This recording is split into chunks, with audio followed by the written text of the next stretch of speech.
Olá, bem-vinda, bem-vindo ao Elas Pautam. A partir de 2023, a Câmara dos Deputados terá a maior bancada feminina já eleita. Serão 91 deputadas, ou seja, 18% do total de parlamentares. Hoje estão em exercício 77, são apenas 15% das cadeiras. Além disso, candidatas mulheres foram as mais votadas em 9 estados brasileiros. A bancada feminina terá ainda, pela primeira vez na história da Câmara, 2 deputadas trans, que já passaram por cargos dos legislativos locais antes de chegar à Câmara e com votações recordes em seus estados. Por outro lado, a conquista ainda está longe de ser a ideal. 4 estados, Alagoas, Amazonas, Paraíba e Tocantins, não elegeram nenhuma deputada. Em comparação a outros países, a participação das mulheres nos parlamentos é de 26% em média. Segundo a União Interparlamentar, a UIP, uma organização global que reúne 193 países, se fosse seguir esse padrão, a bancada feminina na Câmara seria de 135 deputadas. E para analisar o quadro das urnas e a influência nas votações no Congresso, as entrevistadas são as deputadas Maria Rosas, do Republicanos, que é também procuradora adjunta da Procuradoria da Mulher na Câmara, e a deputada Maria do Rosário, do PT do Rio Grande do Sul, que é vice-líder do seu partido e vai participar desta edição pela internet. Bem-vindas, deputadas. Obrigada por atenderem ao nosso convite, participar aqui. Mas, antes de começar o nosso bate-papo, eu queria apresentar um quadro. Ele vai mostrar a evolução da bancada feminina na Câmara. Dá para ver, inclusive, um forte aumento em 1986, um pouco antes da Constituição, que neste dia 5 de outubro completa 34 anos. Passou de 8 para 29 integrantes. E depois, em 2014, passou de 51 para 77 deputadas, um aumento de 50% das representantes femininas. Bom, deputadas, eu gostaria de começar conversando com a senhora, deputada Maria Rosas, que é procuradora adjunta, né, da Procuradoria da Câmara, para a senhora fazer uma análise sobre essa evolução, de que forma que pode influenciar nas votações da Câmara esse aumento significativo da bancada feminina. Primeiro, Regina, eu quero agradecer o convite, estar participando neste momento para analisar a evolução da bancada feminina e da participação da mulher na política. É um momento crucial, é um momento que vem fazer com que a gente venha analisar todo esse quadro da participação da mulher. O que interfere na votação faz toda a diferença. Nós tivemos, pela bancada feminina, 197 proposições aprovadas até o momento. Então, isso é um marco significativo, porque a mulher ela olha com um olhar feminino para todas essas pautas. Nós temos ali muitas proposições e muitos projetos, e quando se trata da pauta feminina, da pauta da mulher, nós não temos nenhuma divergência partidária, nós lutamos pela causa, né? A causa da mulher. E ali são diversos projetos, nós nos unimos e esse grande marco é a bancada feminina unida. Nós temos a Secretaria da Mulher, que tem 9 anos, e temos a Procuradoria da Mulher, que tem 13 anos. Todas essas evoluções fazem parte da participação da mulher na política, porque se não tivesse essa participação, nós não teríamos todas essas formações, tanto da Secretaria quanto da Procuradoria. Então, a participação da mulher é fundamental, ela fortalece a democracia. Bom, deputada Maria do Rosário, eu gostaria de ouvir a senhora, que é vice-líder de um dos maiores partidos na Câmara, para avaliar esse aumento, que embora não seja um percentual tão alto, mas que é bem significativo o número de mulheres na Câmara agora. Bastante significativo. Regina, te abraço, cumprimento também a Maria Rosas, colega parlamentar, e através dela todas as colegas parlamentares, as que estão nessa legislatura e as que estarão começando a nova jornada a partir do próximo ano. Eu creio que os nossos avanços no Brasil com a participação das mulheres, nós temos buscado enormemente uma presença maior da mulher na política, e uma presença sempre muito qualificada. As mulheres são extremamente produtivas no trabalho parlamentar. São autoras de projetos de lei, relatoras, atuam nas comissões. E quando eu cheguei à Câmara dos Deputados, eu estou ingressando no próximo período, no meu 6º mandato parlamentar. Me sinto muito vitoriosa, mas compartilho com todas as mulheres esta reeleição e cada uma delas, porque nós fazemos o nosso trabalho muito conjuntamente, desde o Estado até o trabalho na própria Câmara dos Deputados. E observo que vi ao longo destes anos avanços significativos. Como o gráfico citou inicialmente, há 2 períodos de avanço muito significativo. O período da Constituinte, após a Constituição de 88, e o período que, a partir de 2014, nós subimos de 51 para 77 parlamentares, ou até de 2018, nessa legislatura atual. O que tem de diferente nesses períodos nós devemos procurar, para continuarmos dando saltos importantes no número de mulheres, já que nós estamos ainda aquém, numericamente, da representatividade de fato das mulheres brasileiras. Mas uma coisa é certa, é o trabalho coletivo, é a bancada feminina, é o trabalho por dentro do parlamento e na base social que está fazendo avançar a nossa presença como mulheres no parlamento brasileiro e, desta forma, qualificando a democracia. E o financiamento público, as cotas de candidaturas também estão contribuindo para isso.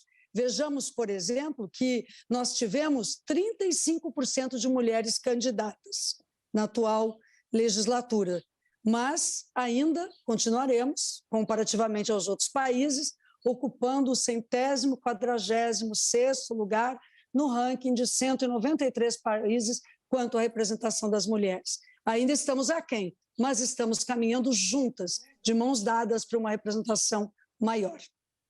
Deputada Maria Rosa, é possível a gente dizer que, com o aumento dessa bancada, nós vamos ter mais projetos que sejam prioridade para a bancada feminina, votados e aprovados no Congresso? Podemos sim, Regina. A gente pode dizer porque, pela união que nós temos, pela causa da mulher, nós temos muitos projetos que vêm facilitar a vida da mulher, tanto na saúde da mulher, quanto o combate à violência contra a mulher.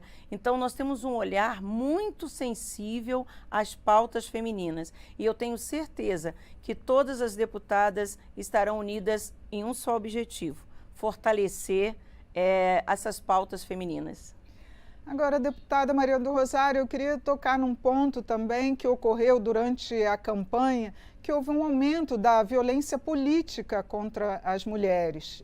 Foram vários no noticiário que a gente ouviu falar. A senhora acha que isso pode ter impedido um aumento ainda maior de participação feminina? Eu creio que sim. Nós devemos trabalhar como deputadas federais, não é, Maria Rosas? A Procuradoria se dedica e nós devemos nos dedicar a tornar a violência política sempre rejeitada pela sociedade. Não é possível que existam aqueles que ainda aplaudam gestos de violência e desrespeito com as mulheres brasileiras. No parlamento, nós devemos dar o exemplo. No Poder Executivo, também. Eu tristemente já ouvi muitas vereadoras nos municípios que às vezes são candidatas uma vez, fazem mandatos muito importantes, mas justamente para preservarem-se da violência política, acabam numa próxima legislatura sequer se candidatando. É muito difícil, às vezes, para mulheres, mães, esposas, companheiras, profissionais nas mais diversas áreas, passarem por situações que acabam sendo tristemente vistas para elas, para cada uma de nós, como difíceis nas nossas vidas pessoais, arrastando muitas vezes as próprias famílias da gente, os filhos, as filhas, a situações de ataque muito graves. Eu acredito, e quero, certamente, a deputada Maria Rosas concorda, que nessa legislatura que nós vamos entrar, Nós devemos, já desde o primeiro dia, cerrar fileiras contra toda forma de agressão, toda palavra mal colocada, toda forma de agressão, toda caracterização negativa deve ser abolida, rejeitada dentro do parlamento brasileiro. E caberá ao Conselho de Ética atuar como o movimento internacional que a ONU realiza, que é o He4She, que é Homens pelo Fim da Violência contra Mulheres. Eu sonho que a Câmara dos Deputados também haja desta forma e não permita mais nenhuma atitude ou palavra violenta contra qualquer mulher. Eu gostaria de avaliar também o Senado, deputada Maria Rosas, porque no Senado houve uma redução. Somente 4 senadoras foram eleitas, apesar de ter aumentado o número de candidatas para o Senado. E havia 12 senadores e ficaram no ano que vem somente 10 senadoras. A senhora acredita que isso também pode ser um resultado dessa violência política? Há a possibilidade de um trabalho em conjunto das procuradorias do Senado e da Câmara? Olha, a Procuradoria, ela combate essa violência todos os momentos que nós sabemos, é feito nota de repúdio, é dado um acompanhamento. Toda a Secretaria da Mulher, ela se mobiliza e toda a bancada feminina também se mobiliza. Que fique claro que a gente não aceita nenhum tipo de violência contra a mulher, seja vereadora, seja deputada estadual, seja deputada federal. Nós estamos unidas para combater a violência contra a mulher. E nós tivemos um avanço muito grande, que agora a violência política contra a mulher é crime. Então, que fique sabido, todos aqueles que maltratarem uma mulher, aqueles que irem contra a mulher no seu exercício de mandato, saiba que é crime. E a mulher, ela precisa se posicionar nesse momento e avante, e à luta, porque nós estamos aqui para defender, e eu acredito que a deputada Maria do Rosário concorde que nós não podemos mais aceitar esse tipo de violência contra a mulher, porque ela colocou muito bem, isso desanima. As mulheres ficam desanimadas, porque não é fácil você lutar pela sociedade, pelas pautas da mulher, e ali você ser violentada nas palavras, nas atitudes, cortar o seu microfone e até partir para a violência física. Isso é muito triste a gente ver hoje em dia acontecer no nosso país. Mas nós estamos aqui para combater isso, viu, Regina? Deputados, eu vou pedir um minutinho para a gente ilustrar a nossa conversa com um vídeo de uma deputada constituinte que foi a primeira senadora da República, a Eunice Miquiles. Ela vai contar como foram os primeiros anos de atuação. Só você lembrar o seguinte, que não tinha nem banheiro feminino, quer dizer, foi uma correria para, enfim, para... Quando a senhora chegou? Quando eu cheguei. Não tinha, quer dizer, você... Ou será alguma coisa assim, muito estranha que estava chegando ali, quer dizer... Então, realmente, quer dizer, eu me sentia um pouco um peixe fora d'água, quer dizer, não era bem meu lugar. Só depois de alguns meses é que eu me sentia realmente senador. Eu estou aqui em igualdade de condições e vou lutar pelos meus projetos, enfim. Ninguém imaginava uma mulher ali dentro, quer dizer, não era... Eu era um corpo estranho. Tudo é questão de tempo. Não adianta você querer atropelar o tempo. Por mais que não existe decreto que faça você mudar completamente. Quer dizer, tudo tem que ser paulatino, você vai devagar até chegar lá. Basta lembrar como nós éramos no tempo de Berta Lutz, que não tínhamos nem direito ao voto. Basta lembrar o seguinte, que na época de Berta Lutz, os senadores diziam assim: no dia que for dado o direito de voto à mulher, estará decretada a ruína da família brasileira. Quer dizer, era esse o clima. A educação patriarcal dizia que a mulher devia ser bem tranquila, bem vestida, bem sentada, bem recatada, enfim. Não era uma mulher para ir para uma tribuna, para ir para um comício, enfim. Isso teve que mudar muito, vamos dizer, a consciência da mulher, que foi educada para ser a bonitinha, sentadinha, arrumadinha, bonitinha, quer dizer. Então, também é paulatino, quer dizer, isso vai devagar. Não adianta você querer impor uma decisão ou um pensamento, porque não é assim. Bom, deputada Maria do Rosário, eu queria abordar um outro tema com a senhora, que é a questão das federações e também a cláusula de barreira. Nós vimos que alguns partidos, que até tradicionais, não conseguiram se manter pela cláusula de barreira. Gostaria que a senhora avaliasse como isso pode influenciar na formação de mais parlamentares, mulheres, como esses outros partidos, porque a Câmara vai ter um número bem menor de partidos a partir do ano que vem, não é isso? Sim, Regina. Antes, porém, eu quero cumprimentar a entrevista que foi feita com a senadora Eunice, porque o pronunciamento dela aqui ilustra muito bem a jornada que nós estamos fazendo no Brasil, os desafios que estão colocados e como nós somos, em cada legislatura, responsáveis por incentivarmos, por sermos positivamente incentivadoras das mulheres brasileiras a dedicarem-se à vida política, colocando o seu rosto, sua voz, seu modo de ser, suas prioridades, suas causas. As mulheres sempre estiveram na política, muitas vezes arrumando os palanques, organizando ou ao lado. E agora nós buscamos igualdade, estarmos na linha de frente e estarmos com as nossas propostas, e para isso estamos dispostas a uma unidade muito importante. Quanto à reforma política que entrou em vigor nessa eleição, ela de fato estabelece uma cláusula de barreira e nós teremos um número menor de partidos. O objetivo da Câmara e do Senado, ao deliberarem nesse sentido, é que o eleitor e a eleitora, a cidadania brasileira, conheça melhor os partidos e o sistema político eleitoral dê estabilidade aos partidos. Eu creio que uma das coisas que a população brasileira não gosta é essa troca de nomes ou essa troca de organizações, enfim. E o que nós estamos fazendo agora é justamente oferecendo aos partidos uma tentativa de, por via das federações, organizarem-se de forma a se apresentarem de forma mais permanente.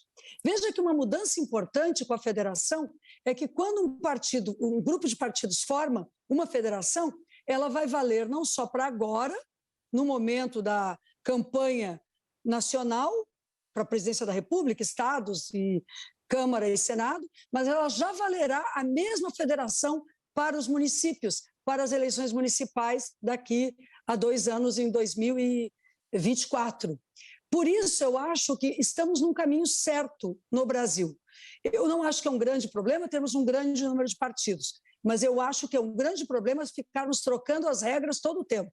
Se a regra foi esta, no período eleitoral, devemos agora aceitá-la e reorganizar o sistema no formato pelo qual a eleição aconteceu. E não tentarmos mudar agora, porque nós estaríamos fazendo uma gambiarra política, eleitoral, que não será boa. Eu creio que nós devemos seguir agora cumprindo a cláusula de barreira e a legislação que aprovamos no último período.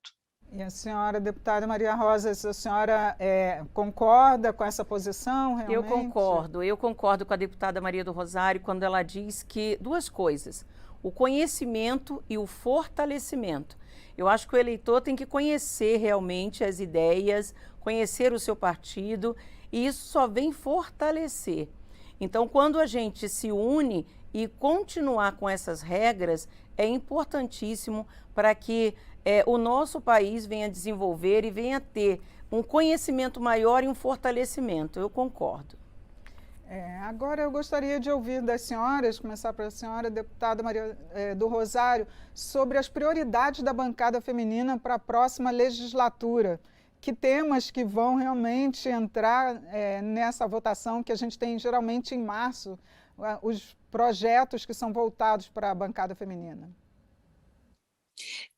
Maria Rosas, eu diria que nós continuamos com problemas muito graves ainda decorrentes das dificuldades na saúde pública, do período da Covid, do represamento de cirurgias eletivas, dificuldades muito graves na questão dos órfãos da Covid. E eu vejo que o tema da saúde e da infância, da proteção das mulheres e da infância deverão estar muito misturadas nesse período inicial. Eu acredito que nós devemos nos dedicar às sequelas também, que ainda não há um mapeamento. Nós estamos muito atrasados, como Brasil, de que o Ministério da Saúde nos ofereça um diagnóstico do período mais agudo da Covid, além do trabalho e renda das mulheres e do enfrentamento aos feminicídios e à violência, que continuam sendo uma pauta nossa permanente. Não sei se a deputada concorda, mas acho que esses 3 temas eu destacaria como importante. Saúde, proteção contra a violência, órfãos, eu coloco junto e o tema do trabalho, da renda, da dignidade da mulher. Só para encerrar, porque o nosso tempinho já está acabando. Um minutinho. Eu concordo, porque são 3 temas que são recorrentes, né? Nós sabemos a saúde da mulher, para você ter uma ideia, nós aprovamos aqui na Câmara a fisioterapia, que é um projeto meu, de outras deputadas também, com coautoria, para ter a fisioterapia para a mulher que fez a mastectomia. Não era ainda feito pelo SUS, né? Paga pelo SUS. Então, são muitos detalhes que nós temos que ver. E agora, a Covid deixou muita coisa para ser resolvida, inclusive a empregabilidade, o feminicídio, e nós temos que nos unir para resolver todos esses problemas que estão acontecendo ainda, mas que eu acho que nessa legislatura serão prioridades da bancada feminina.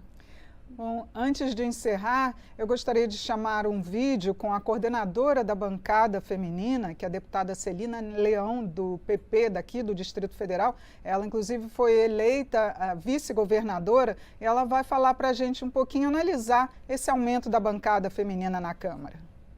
Nós crescemos de 77 mulheres para 91 mulheres. Um percentual de 18% de crescimento na nossa bancada feminina. Queremos dar boas-vindas às novas deputadas, às que foram reeleitas, às que foram também para cargos majoritários e desejar sucesso nessa nova empreitada. Com certeza o Brasil será mais igual com a participação de mais mulheres no poder legislativo e executivo também. Gostaríamos também de registrar o trabalho da bancada feminina. Fizemos aí um trabalho coletivo e aprovamos 197 projetos voltados às mulheres. 78 foram sancionados. E agora a bola está com vocês. Sejam muito bem-vindas à Câmara Federal.